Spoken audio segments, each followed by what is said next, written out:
Muy bien, continuamos en esta segunda parte. Entonces estamos estudiando el seminario de Gálatas. Nos quedamos entonces en que el apóstol Pablo fue llamado para llevar su nombre a las naciones. El nombre implica carácter, habíamos dicho. Así que el nombre es Jesús, Salvador, así lo llamaron, Jesús, que significa salvación o Salvador. Entonces, el nombre que el apóstol iba a llevar a las naciones es la salvación. Entonces, tenemos que salvación es una persona, no una regla por cumplir para evitar ser castigado o condenado en tal o el cual lugar.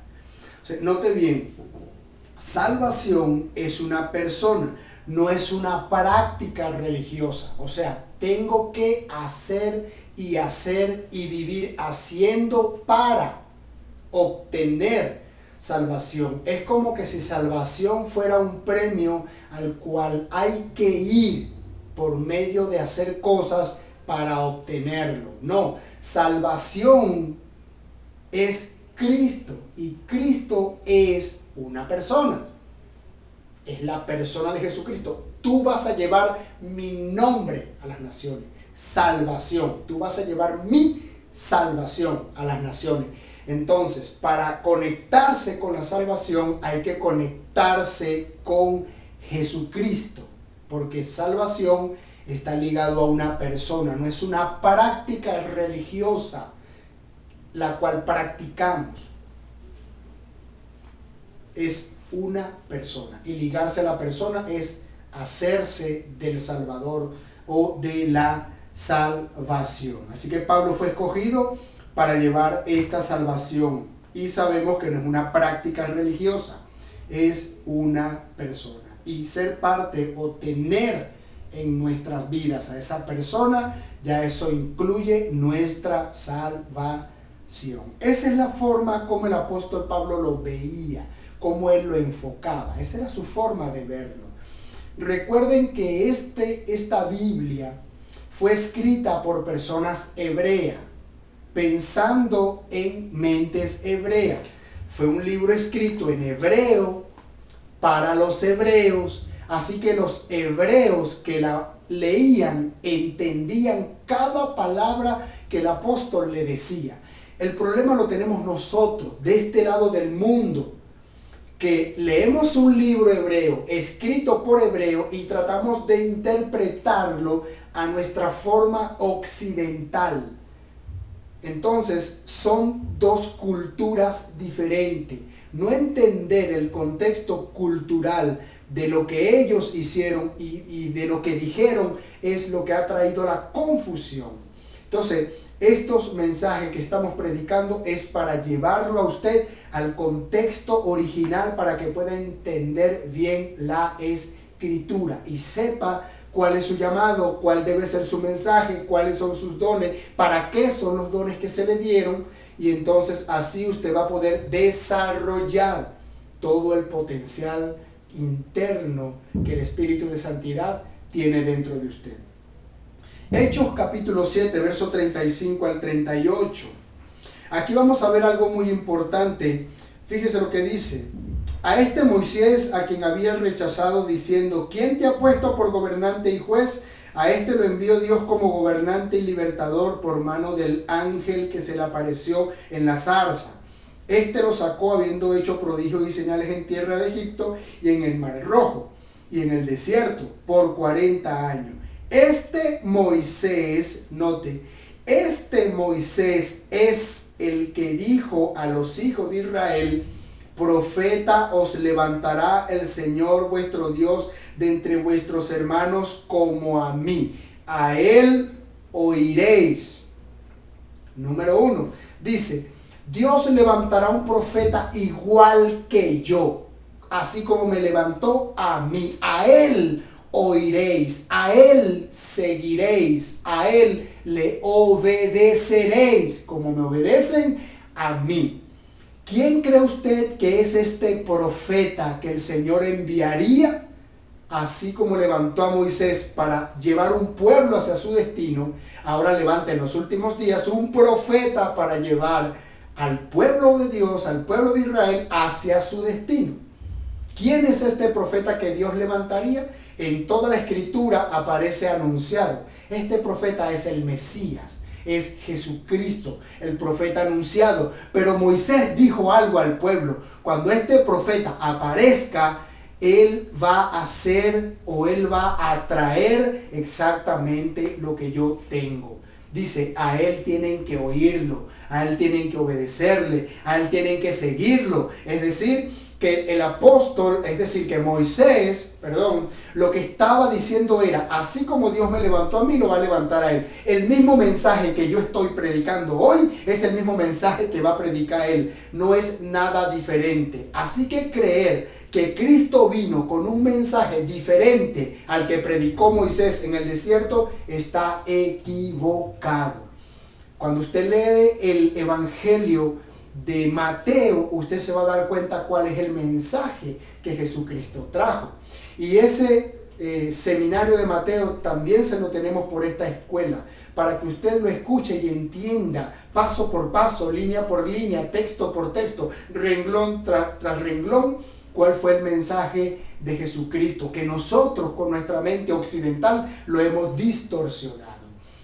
Así que hay que recobrar el mensaje original. Entonces aquí dice que el Señor enviaría un profeta y que él vendría con la misma característica de Moisés, el mismo mensaje, el mismo propósito: mantener unido al pueblo de Dios. Entonces, lo segundo que dice, este Moisés que estuvo en la congregación en el desierto con el ángel que le hablaba en el monte Sinaí, y con nuestros padres, y que recibió palabra de vida que darnos. Primero dice que Moisés profetiza que vendría el Mesías a continuar la labor que él había dejado. Y lo segundo que dice el Espíritu Santo en esta escritura es que este Moisés estuvo en el desierto al pie del Sinaí con la congregación de los santos. Note que usa la palabra congregación. Esa palabra congregación o congregarse en hebreo es kehilá, y en griego es eclesia, de donde viene la palabra iglesia. Entonces el apóstol Pablo está diciendo aquí que la iglesia, la congregación, la eclesia ya existía con Moisés en el desierto. ¿Qué le parece? Dice, este Moisés estaba en la iglesia, en la eclesia, en la congregación, en el desierto con todos los santos. Entonces, lo que hoy llamamos iglesia no es algo que Cristo inauguró, no es algo que los apóstoles inauguraron. La iglesia nace al pie del Sinaí, porque allí se le dieron las ordenanzas, se le dieron los mandamientos y se les civilizó para que abandonaran esa mentalidad pervertida que traían, esa inclinación hacia la idolatría, y restauraran su vida y comenzaran a santificarse para servirle al Señor, que para eso lo sacaron de Egipto. ¿Ve? Entonces, la iglesia no nace en Pentecostés, la iglesia nace en el Sinaí, según el apóstol Pablo.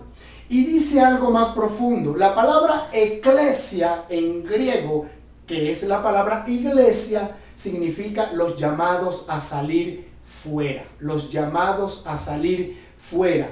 Y si la iglesia estaba en el Sinaí y todo el pueblo de Israel estaba al pie del Sinaí, ¿qué significa? Que fue a ese pueblo al que el Señor lo mandó a salir fuera, los llamados a salir fuera. ¿Fuera de dónde? Fuera de Egipto, 430 años siendo esclavos de un sistema. Entonces el Señor los llama a salir fuera para que vayan al desierto a rendirle culto, a rendirle fiesta. Entonces el pueblo de Israel fue los llamados a salir fuera, fuera de un sistema religioso, fuera de un sistema de opresión, fuera de un sistema que los esclaviza, que los alinea o los aliena, es la palabra, los aliena, les voltea el pensamiento. Entonces, un sistema religioso con un faraón al frente que esclaviza, que manipula, que mata, que asesina, que utiliza a las personas como objeto, donde no se valora la vida humana, donde no se valora el potencial, los dones, no se valora nada. Cada persona que está dentro del sistema religioso del faraón simplemente es un número y hay que explotarlo y sacarle el máximo provecho. Enriquezcámonos por medio de una mano de obra barata que es el pueblo de Dios. Así que si usted y yo queremos ser parte de la verdadera iglesia, la que nació en el Sinaí, tenemos que salir fuera del sistema. Usted tiene que abandonar el sistema, salir del sistema religioso donde los faraones son los que controlan, son los que gobiernan y ellos se enriquecen por tu mano de obra y tus dones y tu ministerio no es valorado. Así que si usted es creyente en Cristo y dice ser parte de la iglesia, la verdadera iglesia, según el apóstol, es la que sale del sistema, no la que se mantiene en el sistema y sostiene al sistema. Así que vamos entonces en el segundo versículo de Gálatas, Gálatas capítulo 1, seguimos en el capítulo 1, versículo 2 dice: y todos los hermanos que están conmigo, a las iglesias de Galacia, y todos los hermanos que están conmigo a las iglesias de Galacia. ¿Qué dijimos que era iglesia? Iglesia es los llamados a salir fuera. La iglesia nace en el Sinaí, entonces la iglesia es el pueblo de Israel. El pueblo de Israel es la iglesia. Nosotros los occidentales que vivimos de este lado del mundo fuimos invitados a formar parte de la iglesia y ahora también somos la iglesia.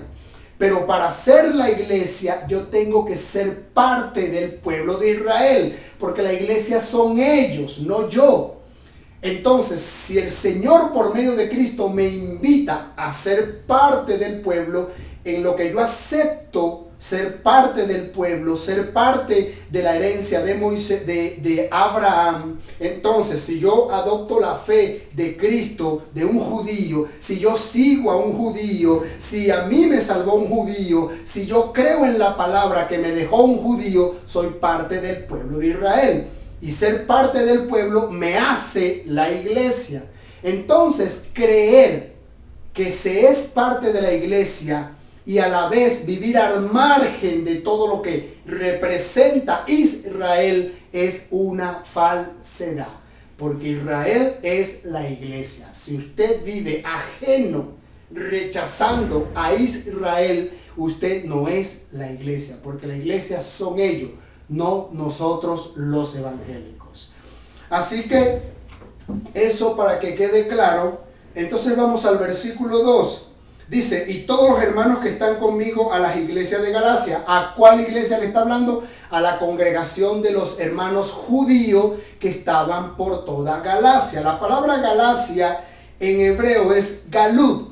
La palabra Galacia en hebreo es Galut. Es decir, que cuando Pablo dice a mis hermanos en Galut, en Galacia, en Galut, ¿qué significa Galut? Dispersados. Es decir, que Pablo le está escribiendo esta carta a los dispersados, a los que están dispersos entre las naciones. Y el único que está disperso entre las naciones son las 10 tribus de Israel que Jeroboam se llevó secuestrada. Y por medio de la persecución del imperio romano y del imperio babilónico, estas naciones tuvieron que huir hacia otros países hasta hoy.